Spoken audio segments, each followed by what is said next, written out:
La Bible serait l'outil mobilisé par l'homme blanc pour imposer sa religion. L'outil mobilisé par l'homme blanc pour détruire et asservir l'homme qui n'a pas sa couleur. Alors, désapprendre et apprendre, il y a deux mots-clés et il faut commencer par désapprendre. Nous avons tendance à écouter, à prendre des notes et puis à retourner vaquer à nos occupations. Le désapprentissage doit être un processus actif et non passif. Il doit être enclenché au quotidien et pas juste un jour dans la semaine. Si nous devons désapprendre, c'est parce que nous avons appris certaines choses, nous les avons intégrées, nous les avons si bien intégrées qu'elles sont maintenant nos habitudes, nos croyances, nos pratiques et même nos cultures, nos traditions, nos identités. Nous mettons en pratique ces choses sans les interroger, sans même voir, savoir, avoir conscience que nous sommes complètement enchaînés à des pratiques, des idéologies, des croyances qui vont à l'encontre de ce que nous prenons pourtant, sans même avoir conscience que nous sommes complètement soumis à ce que nous disons pourtant ne pas être soumis. Donc, nous parlons de désapprendre. Un synonyme serait déconstruire. Déconstruire tout ce qui a été construit depuis des siècles et transmis de génération en génération.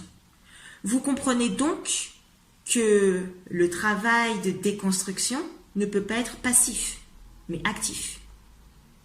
Un autre synonyme dans un cadre plus précis, décoloniser. La décolonisation est en effet une préoccupation de notre temps. Nous vivons dans un monde fortement impacté par le racisme, par les discriminations, par l'esclavage, par le colonialisme. Nous sommes dans une société néocoloniale. C'est important que l'on parle de cela parce que c'est dans ce climat que nous voyons que la Bible est rejetée. Alors la Bible est rejetée par des personnes de toute origine, d'accord, de différentes couleurs de peau et qui mobilisent différents motifs. Mais je voudrais que l'on mette l'accent sur un motif en particulier et qui est en général mobilisé par des personnes non blanches, plus particulièrement par des personnes noires, quelle que soit la nationalité, quelle que soit la culture. Dans un souci de se libérer de ce néocolonial, de sortir de la soumission savamment inculquée, comme écrivait Césaire, beaucoup de personnes noires vont s'atteler à décoloniser, déconstruire chaque aspect de leur vie. Et on en arrive forcément à parler de la vie spirituelle, à interroger, questionner notre vie spirituelle. Et c'est là que nous assistons à un rejet de la Bible. Encore une fois, il y a différents motifs. Mais le motif sur lequel nous allons nous concentrer ici, dans cette vidéo, aujourd'hui, est rejeter la Bible parce qu'elle serait le livre de la religion de l'homme blanc. Je répète, rejeter la Bible parce qu'elle serait le livre de la religion de l'homme blanc. C'est l'argument mobilisé. Et cet argument doit attirer notre attention. La Bible serait l'outil mobilisé par l'homme blanc pour imposer sa religion. L'outil mobilisé par l'homme blanc pour détruire et asservir l'homme qui n'a pas sa couleur, l'homme qui ne lui ressemble pas. La Bible est accusée d'avoir été écrite par l'homme blanc, pour asseoir la domination de l'homme blanc. Et c'est pour cela qu'elle est rejetée. Il nous faut d'emblée noter que ce qui est assez curieux, c'est que la Bible est le problème. C'est la Bible qui est devenue le problème. L'homme blanc en a fait pour imposer sa religion. Parce que c'est ça le tricky point, justement. Ce qu'on oublie dans notre raisonnement, c'est que avant d'être mobilisé pour détruire et asservir, la Bible a été détournée. Il y a eu tromperie, il y a tromperie, il y a eu et il y a mensonge. Du coup, il est important de se pencher sur cette fameuse religion de l'homme blanc. De quoi parle-t-on exactement? Qu'est-ce que la religion de l'homme blanc et qu'est-ce que la Bible vient faire dans tout ça? Nous allons parler de noir, nous allons parler de blanc, nous allons parler de couleur de peau. Nous sommes dans un temps où le politiquement correct voudrait qu'on n'aborde pas certains thèmes, qu'on n'emploie pas certains termes, mais nous savons, n'est-ce pas, que le politiquement correct peut être une manière de nous faire taire, de nous empêcher de mettre des mots sur des problèmes. Parce que tant qu'on ne parle pas de problème, le problème n'existe pas. Pourtant, pour désapprendre, pour déconstruire, pour décoloniser, il nous faut parler de ce qui ne va pas. Ok? Donc, la religion de l'homme blanc. Pas de suspense. Lorsque l'on parle de religion de l'homme blanc, il s'agit du catholicisme romain. de l'Église catholique. Comment en sommes-nous arrivés à parler de religion de l'homme blanc? D'où est-ce que ça vient? Nous parlons donc de décolonisation. Faut-il rejeter la Bible afin de se décoloniser? Commençons par souligner qu'une colonisation réussie est une colonisation des esprits. C'est d'ailleurs pour cela que des spécialistes ont parlé d'aliénation. Une colonisation réussie est une colonisation des esprits parce que ça veut dire que l'idéologie dominante, l'idéologie coloniale, que le rapport de domination et de soumission est ancré dans notre système de pensée, dans nos mentalités. Les chaînes ne sont pas physiques, elles sont mentales. Dostoïevski a écrit The best way to keep a prisoner from escaping is to make sure he never knows he's in prison. Traduisons. Le meilleur moyen d'empêcher un prisonnier de s'échapper est de s'assurer qu'il ne sait pas qu'il est en prison, qu'il n'a pas conscience d'être en prison. C'est en s'assurant de cadenasser l'esprit qu'on sait que même sans chaîne physique, même sans être enchaîné, un prisonnier, un esclave, pour rester dans le thème, restera là où il est. La France a justifié et justifie la colonisation en s'octroyant un devoir moral de civilisation. La colonisation est devenue civilisation. On transforme quelque chose de mal en quelque chose de bien. D'abord dans le langage, mais on voit que nos définitions, nos perceptions sont modifiées. Notre capacité à définir ce qui est mal est modifiée. Et nous voyons à quel point c'est ancré, puisque à l'heure actuelle, des personnes noires vont dire que, mine de rien, l'esclavage a eu du bon. Parce que sans ça, nous n'aurions pas eu accès à la civilisation. Vous voyez ? Des auteurs comme Aimé Césaire ont bien alerté et montré cette réécriture de la réalité. Dans son discours sur le colonialisme, Césaire souligne que colonisation et civilisation sont aux antipodes l'une de l'autre. La colonisation est une absence de civilisation. C'est la destruction de la civilisation. C'est de la décivilisation. Il marque une équation. Colonisation égale chosification. Il n'y a rien de constructif là-dedans. C'est un rapport de soumission et de domination qui est installé. Stasak, géographe, parle quant à lui de domestication. Voilà le champ lexical correct lorsque l'on parle de colonisation. D'accord ? Donc vous voyez que nous sommes bien loin de la prétendue civilisation. Pourtant, donc, la France coloniale va s'octroyer un devoir moral de civilisation. C'est comme ça qu'elle va appeler la colonisation, qu'elle va justifier la colonisation. Elle va se sentir investie d'une mission.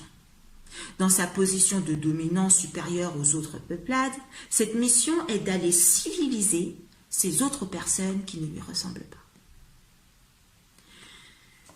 La France coloniale a notamment utilisé le catholicisme pour assurer sa domination sur les esprits, pour faire en sorte que cette domination perdure dans le temps, puisque le but est d'enchaîner mentalement. L'Église catholique a joué un rôle primordial dans la colonisation française.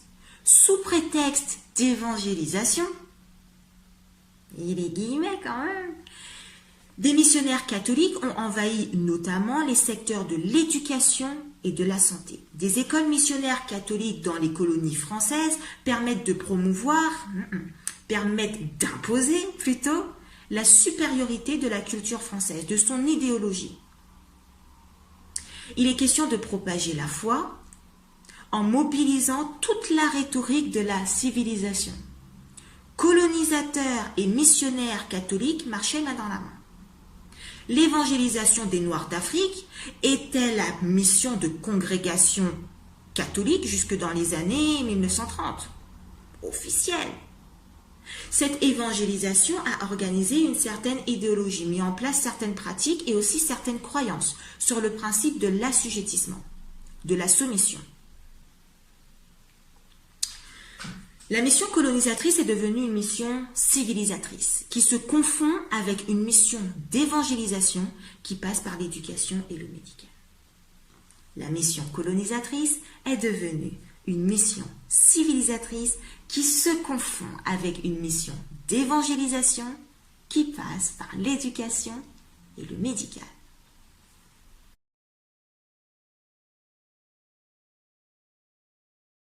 Et nous voyons les conséquences à l'heure actuelle. Nous voyons la réussite de cette colonisation.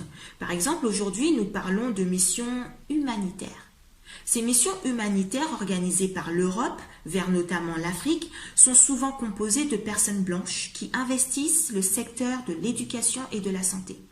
Ce qu'il faut souligner, c'est que ces personnes qui, en Europe, ne sont ni enseignantes ni médecins, vont en Afrique avec pour seule légitimité leur couleur de peau, blanche, et d'un coup, donnent des cours.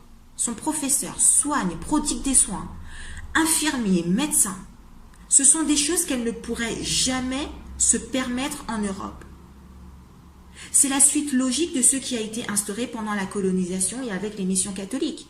Une mentalité transmise de génération en génération.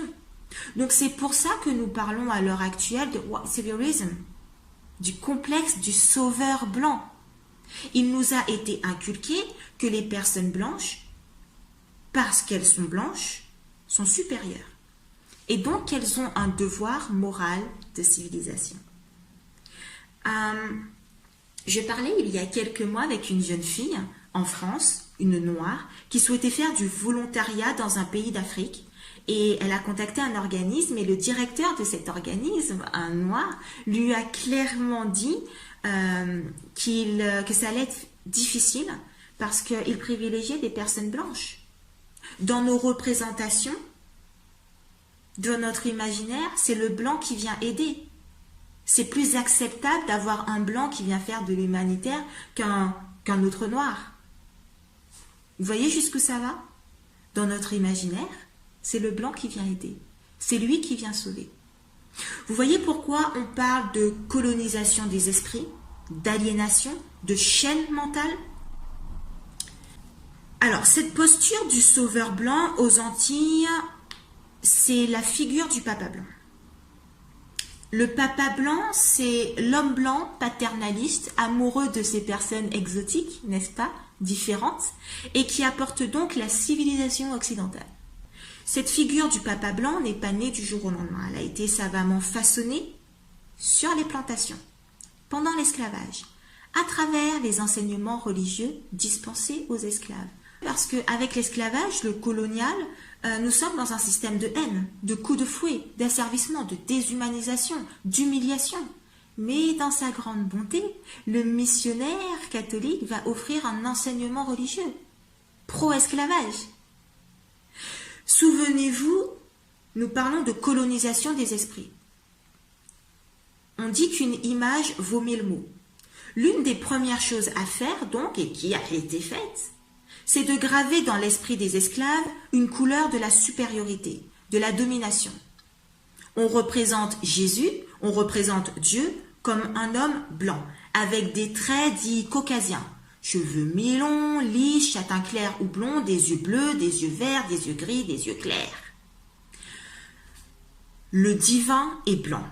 Voilà l'image qu'on transmet avec cette représentation. Le divin est blanc. La supériorité divine est blanche.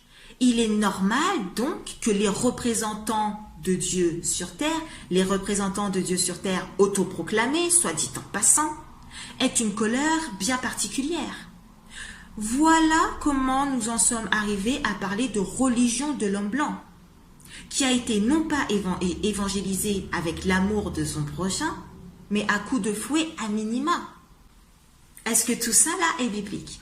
Parce que je rappelle que notre point principal est le rejet de la Bible, sous prétexte qu'il s'agirait du livre de la religion de l'homme blanc. Historiquement parlant, géographiquement parlant, ce n'est pas possible que Jésus ait été un Européen type caucasien.